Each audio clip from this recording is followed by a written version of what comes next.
ये कहानी एक छोटे से गांव के एक संपन्न परिवार की है, जिसमें रामलाल अपने बेटे मोहन, बहू सुनीता और अपनी पत्नी सुमित्रा के साथ रहते थे। रामलाल के पास काफी जमीन जायदाद थी और गांव में उनकी अच्छी खासी इज्जत थी। वे हर किसी की मदद करते और अपने घर को बखूबी संभालते थे। मोहन अपने पिता के साथ खेतों में काम करता था और दोनों ने मिलकर खेती से काफी तरक्की की थी। जब मोहन की शादी सुनीता से हुई तो पूरे गांव ने उनकी जोड़ी की तारीफ की। सुनीता सुंदर थी, समझदार थी और दिखने में भोली भाली लगती थी। लेकिन समय के साथ परिवार को समझ में आने लगा कि उसकी चतुराई और चालाकी का अंदाजा लगाना मुश्किल है। शादी के कुछ दिनों बाद सुनीता ने घर की सारी जिम्मेदारियां संभाल ली। शुरुआत में वह सबके साथ हंसती खेलती और सभी का ख्याल रखती थी। सुनीता के इस अपनेपन से परिवार के सभी लोग खुश थे। रामलाल और सुमित्रा को लगता था कि उनकी बहू बिल्कुल उनके परिवार के अनुकूल है। लेकिन धीरे धीरे सुनीता का असली रूप सामने आने लगा। उसने छोटे छोटे तरीकों से घर के फैसले अपने हाथ में लेने शुरू कर दिए। सबसे पहले उसने सास ससुर को यह यकीन दिलाने की कोशिश की कि अब वे बूढ़े हो चुके हैं और घर के कामकाज छोड़कर उन्हें आराम करना चाहिए। रामलाल और सुमित्रा ने सोचा कि उनकी बहू की सोच बहुत अच्छी है और उन्होंने काम से दूर रहना ही बेहतर समझा। सुनीता की पहली चाल थी घर के पैसों पर अधिकार जमाना। वह रामलाल को धीरे धीरे समझाने लगी कि अब खेतों की देखरेख की जिम्मेदारी मोहन को सौंप देनी चाहिए, क्योंकि वह युवा है और नई नई योजनाएं लाकर खेती की उपज बढ़ा सकता है। रामलाल ने सोचा कि बहू सही कह रही है और उन्होंने सारे खेत और संपत्ति की जिम्मेदारी मोहन को सौंप दी। अब सुनीता ने मोहन के साथ मिलकर खेतों से होने वाली आमदनी को अपने अनुसार खर्च करना शुरू कर दिया। सास ससुर के लिए जो भी पैसे बचते थे वह धीरे धीरे कम होते गए। सुनीता ने धीरे धीरे घर का हर फैसला अपने हाथों में ले लिया और अपनी चतुराई से सबको अपनी बातों में उलझा कर रख दिया। अब सुनीता का अगला कदम था परिवार के सदस्यों में फूट डालना। उसने धीरे धीरे सुमित्रा और रामलाल के बीच एक दीवार खड़ी कर दी।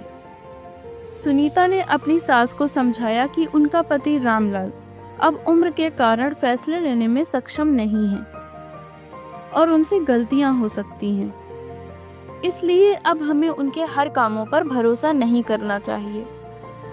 दूसरी ओर रामलाल को समझाया कि उनकी पत्नी सुमित्रा अब बीमार और कमजोर हो गई हैं और घर के फैसलों से उन्हें बिल्कुल दूर रहना चाहिए।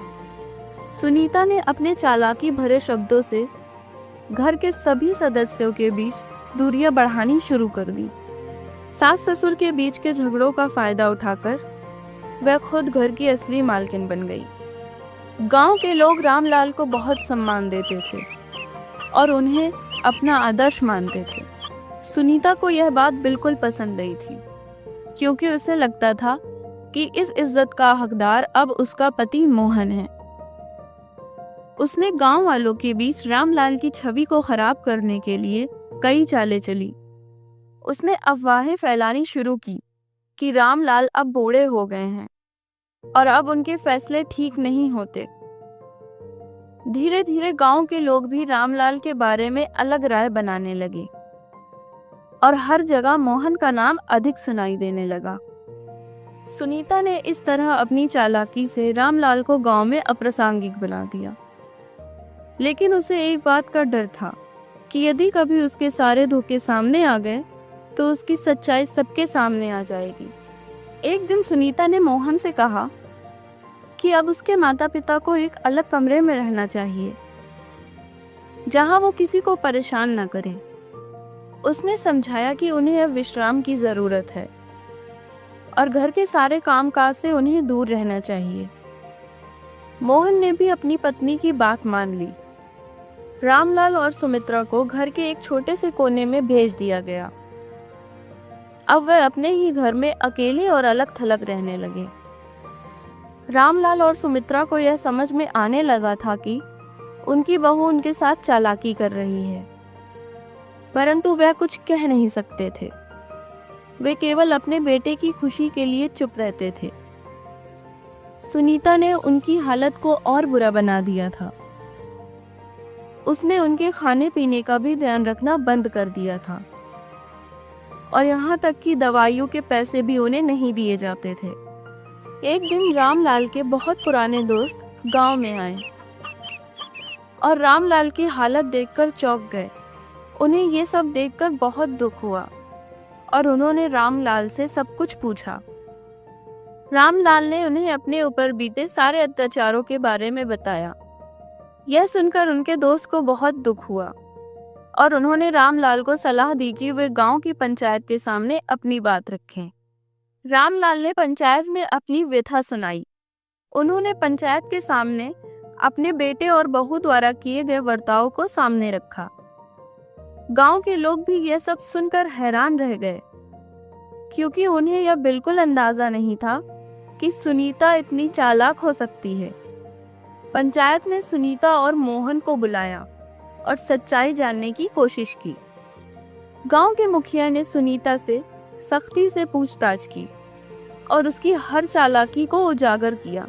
सुनीता के पास अपने बचाव में कुछ कहने के लिए नहीं बचा। उसके चेहरे से चालाकी का नकाब उतर गया। मोहन को भी अपनी गलती का एहसास हुआ कि उसने अपनी पत्नी की बातों में आकर अपने माता पिता के साथ कितना गलत किया। मुखिया ने फैसला सुनाया कि अब से रामलाल और सुमित्रा की देखभाल का जिम्मा मोहन और सुनीता पर रहेगा और उनकी सारी संपत्ति रामलाल को सौंप दी जाएगी। इस पूरी घटना के बाद सुनीता को अपनी गलती का एहसास हुआ। उसने अपने सास ससुर से माफी मांगी और उन्हें यकीन दिलाया कि वह अब सही तरह से अपनी जिम्मेदारियां निभाएगी। सुनीता ने लालच और चालाकी को छोड़कर परिवार की एकता में विश्वास करना शुरू किया। उसने अपनी भूलों से सीखा कि अपनों को धोखा देने से कुछ हासिल नहीं होता, बल्कि सच्चा सुख तभी मिलता है जब हम अपने परिवार को एकजुट रखें। इस तरह चालाक बहू की यह कहानी हमें यह सिखाती है कि परिवार में सच्चाई, ईमानदारी और प्यार से ही रिश्ते मजबूत होते हैं। किसी छोटे से गांव में एक वृद्ध महिला रहती थी जिसका नाम राम प्यारी था। राम प्यारी का जीवन बहुत ही विचित्र था और उसके बारे में गांव में तरह तरह की कहानियां फैली हुई थी। लोग उसे विचित्र बुढ़िया कहते थे। उसका रूप भी थोड़ा अजीब था, लेकिन उसकी आंखों में गहरी समझ और एक अजीब सी चमक थी। राम प्यारी के पास ना तो कोई संपत्ति थी, ना ही कोई परिवार। उसका अकेला जीवन बहुत ही साधारण था, लेकिन उसके भीतर एक ऐसी विशेषता थी जो उसे सब लोगों से अलग करती थी। वह गांव के किनारे एक छोटी सी झोपड़ी में रहती थी। झोपड़ा ना बहुत अच्छा था, ना बहुत बुरा, बस उसे जैसे तैसे चलाने योग्य था। राम प्यारी की दिनचर्या भी बहुत साधारण थी।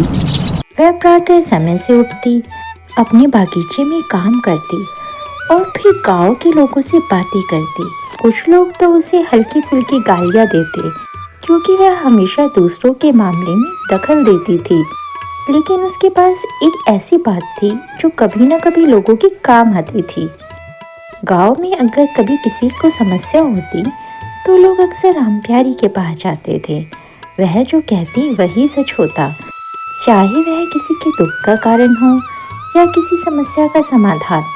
राम प्यारी की बातें किसी न किसी रूप में सत्य साबित होती थी। यह अजीब बात थी और यही कारण था कि लोग उसे विचित्र बुढ़िया के नाम से पुकारते थे।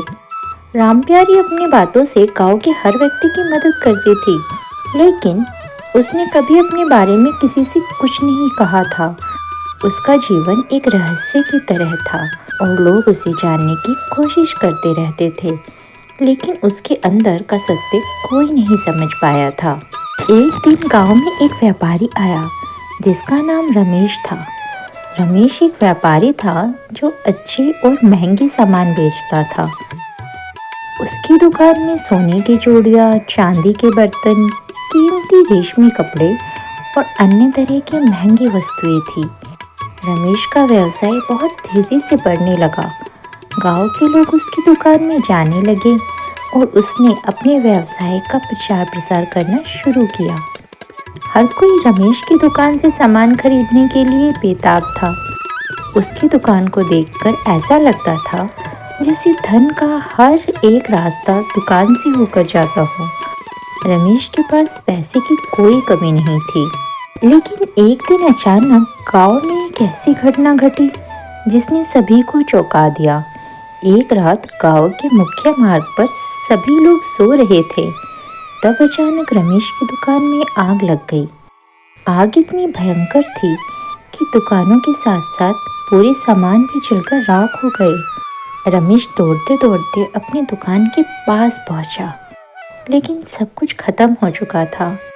व्यापारी ने हर जगह मदद के लिए गुहार लगाई, लेकिन आग इतनी तेज थी कि कोई भी उसे बचा नहीं पाया।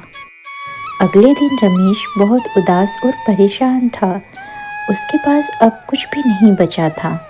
वह जानता था कि उसका सब कुछ जलकर राख हो चुका है, लेकिन वह यह नहीं समझ पा रहा था कि यह हादसा क्यों हुआ। वह गांव में सभी से मदद की उम्मीद कर रहा था और इस समय उसे रामप्यारी की याद आई। उसने सोचा, वो बुढ़िया जरूर मेरी मदद कर सकती है। रमेश ने रामप्यारी के पास जाकर कहा, बुढ़िया, तुम तो हमेशा सब जानती हो, तुम बताओ ये क्या हुआ? मेरी पूरी मेहनत और पैसे जलकर राख हो गए। मैं क्या करूं? मुझे कोई रास्ता बताओ। रामप्यारी ने धीरे से मुस्कुराते हुए कहा, तुम्हारी कठिनाइयों का कारण तुम्हारा लालच है।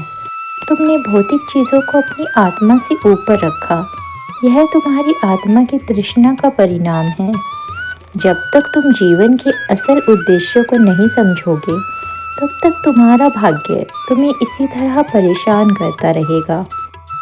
रमेश को रामप्यारी की बातें अजीब सी लगी, लेकिन उसने महसूस किया कि शायद यही सच्चाई है।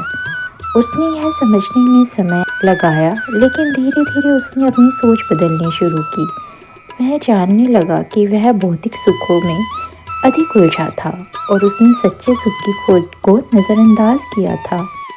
उसने अपने आप से वादा किया कि वह अपनी ज़िंदगी को एक नए दृष्टिकोण से देखेगा। कुछ महीनों बाद गांव की औरतें एक बड़ी समस्या से जूझ रही थीं। उनका कहना था कि उनके पति हर समय शराब पीकर घर आते थे और उन्हें ताने मारते थे। वे उन्हें बेइज्जत करते और उनका मानसिक शोषण करते। औरतें परेशान थीं, लेकिन वे किसी से भी खुलकर नहीं बोल पा रही थी। गांव की औरतें एक दिन रामप्यारी के पास गई। उन्होंने रामप्यारी से कहा, बुढ़िया, हमारे पतियों का व्यवहार बहुत बुरा है, अब सहन नहीं होता। वे शराब पीकर घर आते हैं और हमें परेशान करते हैं। हम क्या करें? रामप्यारी ने उन्हें शांतिपूर्वक कहा, तुम्हारे पतियों की समस्या उनकी अपनी है, लेकिन तुम्हारी समस्या यह है कि तुम खुद को अपने अधिकारों के प्रति जागरूक नहीं करती। जब तक तुम अपनी आत्मा की आवाज़ नहीं सुनोगी, तब तक तुम किसी को भी अपने साथ बुरा व्यवहार करने की अनुमति देती रहोगी। तुम्हें अपने अधिकारों का सम्मान करना होगा और उन समस्याओं को हल करना होगा जो तुम्हारे जीवन में तुम्हें दुख दे रही है। रामप्यारी की बातों ने उन औरतों के दिल में गहरी छाप छोड़ी। उन्होंने अपने पतियों से साफ साफ बात की और अपनी इच्छाएं व्यक्त की। धीरे धीरे उनके पतियों का व्यवहार बदलने लगा और उनके रिश्तों में सुधार हुआ। अब उन औरतों ने खुद को सम्मान देना शुरू किया और वे अपने जीवन को एक नए तरीके से देखने लगी। रामप्यारी की समझदारी ने उनके जीवन में क्रांतिकारी बदलाव ला दिया था। रामप्यारी का जीवन साधारण था, लेकिन उसके अंदर एक गहरी समझ और आत्मिक शक्ति थी। वह हर परिस्थिति में सच्चाई और अच्छाई की राह दिखाती थी। वह ना तो किसी से कुछ चाहती थी, ना ही कभी किसी को कुछ देती थी, लेकिन जो भी उसे देखता था वह उसकी समझ और बुद्धिमानी से प्रभावित होता था। उसने कभी भी खुद को दूसरों से ऊंचा नहीं माना और ना ही कभी अपनी स्थिति को लेकर शिकायत की। वह मानती थी कि हर व्यक्ति के अंदर अपनी समस्याओं का हल छिपा होता है और उसे पहचानने की ज़रूरत होती है। समय बीतने के साथ रामप्यारी की उम्र बढ़ने लगी। एक दिन गांव में यह खबर फैल गई कि रामप्यारी की तबीयत खराब हो गई है। गांव के लोग और बच्चे उसे देखने के लिए उसके घर आ गए। हर कोई उसकी मदद करना चाहता था, लेकिन रामप्यारी मुस्कुराते हुए बोली, मुझे किसी चीज़ की ज़रूरत नहीं है। मुझे जो चाहिए वह मैंने जीवन भर पा लिया है। अब मेरा समय आ गया है। कुछ ही दिनों में रामप्यारी का शरीर इस दुनिया से विदा हो गया, लेकिन उसकी बातें और जीवन की शिक्षाएं आज भी गांव में गूंजती है। उसकी मौत के बाद लोग उसे बहुत याद करते थे और उसकी बातें जीवन में उतारने की कोशिश करते थे। वह एक ऐसी महिला थी जिसकी हर बात में एक गहरा ज्ञान था और वह हमेशा दूसरों की मदद करने में विश्वास करती थी। रामप्यारी के जीवन से हम यह सीख सकते हैं कि भौतिक चीज़ों से परे आत्मिक संतुष्टि और समझ ही सबसे बड़ी संपत्ति होती है। बहुत समय पहले की बात है। भारत के एक छोटे से गांव में रमेश नाम का एक युवक रहता था। वह बहुत मेहनती और समझदार था, लेकिन उसके गांव में अंधविश्वास गहराई से फैला हुआ था। लोग हर छोटी बड़ी समस्या का कारण भूत प्रेत या टोनी टोटके को मानते थे। रमेश को यह सब बचपन से अजीब लगता था, लेकिन परिवार और समाज के डर से वह चुप रह जाता था। गांव में हर किसी के जीवन में किसी न किसी रूप में अंधविश्वास की पकड़ थी। कोई बीमार पड़ता तो लोग डॉक्टर के पास जाने की बजाय किसी तांत्रिक के पास जाते। किसी की फसल खराब हो जाती तो वे ये मानते कि पड़ोसी ने उन पर काला जादू कर दिया है। अगर किसी के घर में कोई अनहोनी हो जाती तो लोग समझते कि वह पिछले जन्म के पापों का परिणाम है। रमेश का परिवार भी इस अंधविश्वास से अछूता नहीं था। उसकी माँ अक्सर कहती, अगर बिल्ली रास्ता काट जाए तो यात्रा शुभ नहीं होती। उसके पिता मानते थे कि कोई विशेष दिन बिना पंडित से पूछे कोई बड़ा कार्य नहीं करना चाहिए। रमेश इन सब बातों पर विश्वास नहीं करता था, लेकिन अपने माता पिता को टोकने की हिम्मत नहीं कर पाता था। एक दिन गांव में एक विचित्र घटना घटी। गांव के सबसे अमीर किसान हरी सिंह के घर में अचानक आग लग गई। किसी को समझ नहीं आया कि यह आग कैसे लगी, लेकिन गांव के बुजुर्गों ने इसे किसी बुरी आत्मा का प्रकोप मान लिया।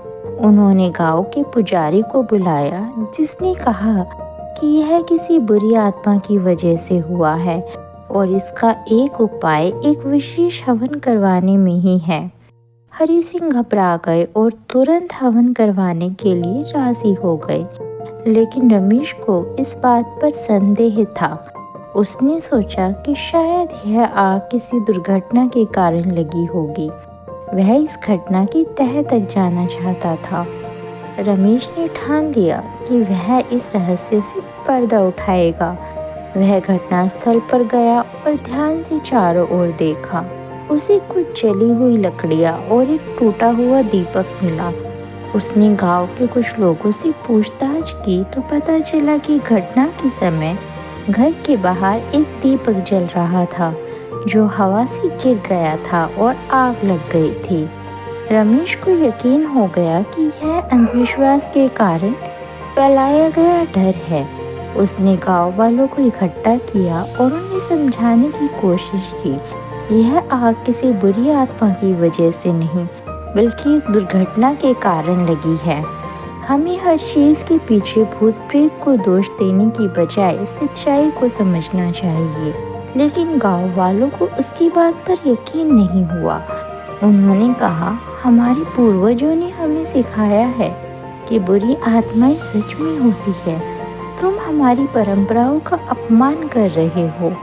कुछ दिनों बाद गांव में एक और घटना घटी। एक व्यक्ति मोहन अचानक बीमार पड़ गया। उसकी हालत दिन ब दिन बिगड़ती जा रही थी।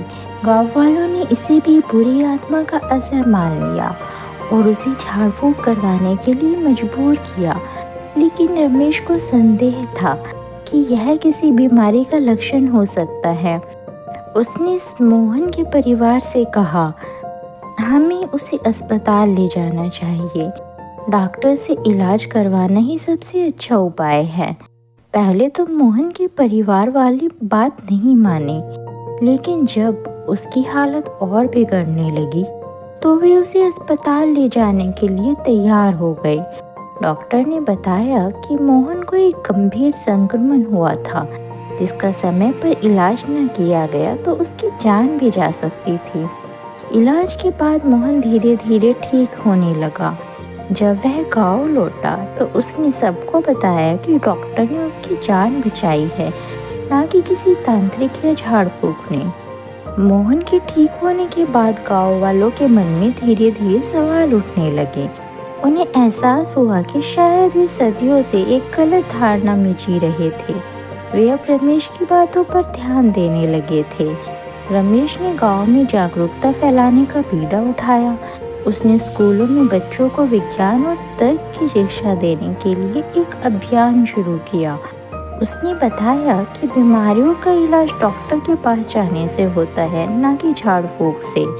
धीरे धीरे गांव में बदलाव आने लगे। लोग तांत्रिकों के पास जाने के बजाय डॉक्टरों पर भरोसा करने लगे। वे समझ गए कि कई समस्याओं का समाधान विज्ञान के माध्यम से किया जा सकता है, ना कि अंधविश्वास के सहारे। रमेश ने गांव में एक विज्ञान क्लब की स्थापना की, जहां वह बच्चों को विज्ञान के छोटे छोटे प्रयोग करके दिखाता।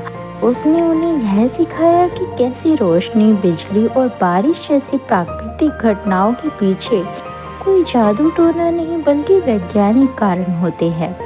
धीरे धीरे यह क्लब बहुत लोकप्रिय हो गया और गांव के बड़े बूढ़े भी इसमें रुचि लेने लगे। एक दिन गांव के एक और प्रतिष्ठित व्यक्ति सूरज बीमार पड़ गए। इस बार गांव वालों ने बिना देरी किए उन्हें अस्पताल पहुंचाया। यह देखकर रमेश को अपार खुशी हुई। उसके प्रयास रंग ला रहे थे। रमेश की मेहनत रंग लाई और उसके प्रयासों से गांव में एक बड़ा परिवर्तन आया। अब लोग किसी भी घटना को अंधविश्वास से जोड़ने की बजाय उसके पीछे की वैज्ञानिक सच्चाई को समझने की कोशिश करते थे। गांव के बुजुर्गों को भी एहसास हुआ कि परंपराएं जरूरी है, लेकिन बिना सोचे समझे किसी भी अंधविश्वास को मान लेना सही नहीं है।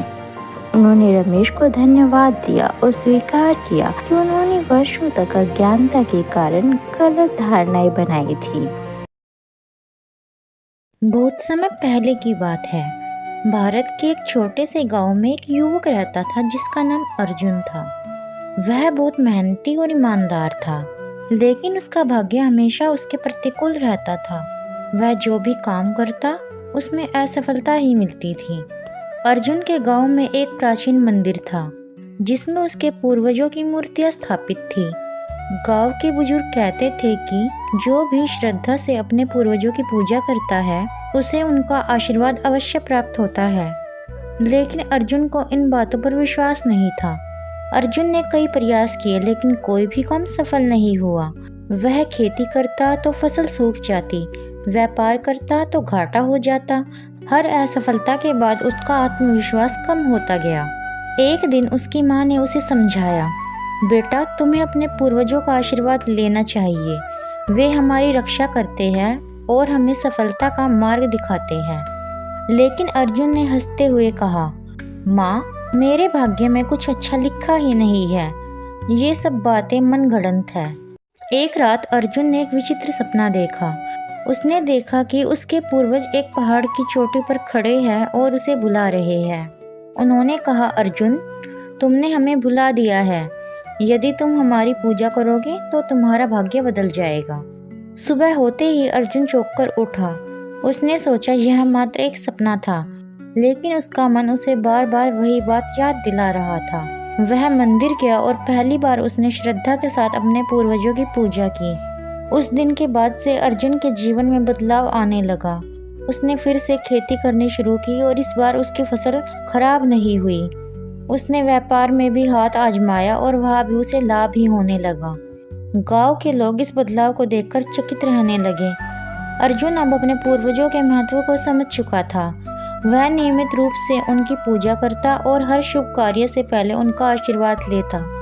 धीरे धीरे अर्जुन गांव के सबसे सफल और सम्मानित व्यक्तियों में से एक बन गया। उसने अपने अनुभव से गांव वालों को भी यह सिखाया कि अपने पूर्वजों का सम्मान करने से जीवन में समृद्धि आती है। समय बीतता गया और अर्जुन की समृद्धि लगातार बढ़ती गई, लेकिन भाग्य ने उसे एक और परीक्षा के लिए तैयार कर दिया था। एक दिन गांव में भीषण सूखा पड़ गया। नदी तालाब सूख गए, खेत बंजर हो गए और लोग भोजन के लिए तरसने लगे। गांव के लोग अर्जुन के पास आए और मदद की गुहार लगाई। अर्जुन ने अपनी पूरी संपत्ति निकालकर गांव वालों की सहायता करने का निर्णय लिया। उसने अनाज और पानी का भंडारा किया और सभी लोगों को भोजन और पानी उपलब्ध कराया। उस समय अर्जुन को फिर से अपने पूर्वजों का सपना आया। उन्होंने प्रसन्न होकर कहा, तुमने हमारी सीख को समझा और लोगों की सहायता की। यही सच्चा धर्म है। तुम्हारी समृद्धि अब और बढ़ेगी। सूखा समाप्त होते ही गांव में फिर से हरियाली लौट आई। अर्जुन ने गांव के लोगों को आत्मनिर्भर बनने के लिए प्रेरित किया कि आने वाली पीढ़ियां शिक्षित हो सके। धीरे धीरे गांव की दशा सुधर गई और वह पूरे क्षेत्र का सबसे संपन्न गांव बन गया। अर्जुन का पुत्र नरेश अपने पिता की शिक्षा को आगे बढ़ाने के लिए तत्पर था। उन्होंने गांव में चिकित्सा सुविधाएं स्थापित करने का निर्णय लिया। एक दिन नरेश ने अपने पिता से कहा, पिताजी, हमें गांव के लोगों के स्वास्थ्य की भी चिंता करनी चाहिए। हमें एक अस्पताल बनवाना चाहिए। अर्जुन को यह विचार बहुत पसंद आया। उन्होंने अपनी सारी बचत लगाकर गांव में एक छोटा सा अस्पताल बनवाया, जहां मुफ्त इलाज की सुविधा दी गई। यह देखकर पूरे क्षेत्र के लोग प्रभावित हुए और उन्होंने भी इस कार्य में योगदान देना शुरू कर दिया। गांव अब आत्मनिर्भर हो चुका था। लोग शिक्षित हो रहे थे, स्वास्थ्य सुविधाएं मिल रही थी और खेती की नई तकनीकों से हर किसान समृद्ध हो रहा था। अर्जुन और उसके परिवार ने जो बीज बोए थे वे अब बड़े और फलदार वृक्ष बन चुके थे। गांव के लोग अब अन्य गांव के लोगों की मदद करने लगे। उन्होंने अपनी योजनाएं अन्य गांवों में भी लागू की, जिससे पूरे क्षेत्र की दशा बदलने लगी। यह देखकर अर्जुन को अपार संतोष हुआ। एक रात अर्जुन को फिर से अपने पूर्वजों का सपना आया। उन्होंने कहा, अर्जुन, तुमने हमारी सीख को सही मायने में अपनाया और उसे आगे बढ़ाया। अब तुम्हारा कर्तव्य है कि इसी पीढ़ी दर पीढ़ी आगे पहुंचाओ। यही सबसे बड़ा वरदान है। अर्जुन ने आंखें खोली और मुस्कुराया। वह जानता था कि अब उसका जीवन एक सच्चे उद्देश्य के साथ पूर्ण हो चुका है। इस कहानी से हमें यह सीख मिलती है कि हमें अपने पूर्वजों का सम्मान करना चाहिए। उनका आशीर्वाद हमारे जीवन को सही दिशा में ले जा सकता है और हमें सफलता दिला सकता है। जब हम धर्म और परिश्रम के साथ आगे बढ़ते हैं तो हमारा जीवन समृद्ध और आनंदमय बनता है।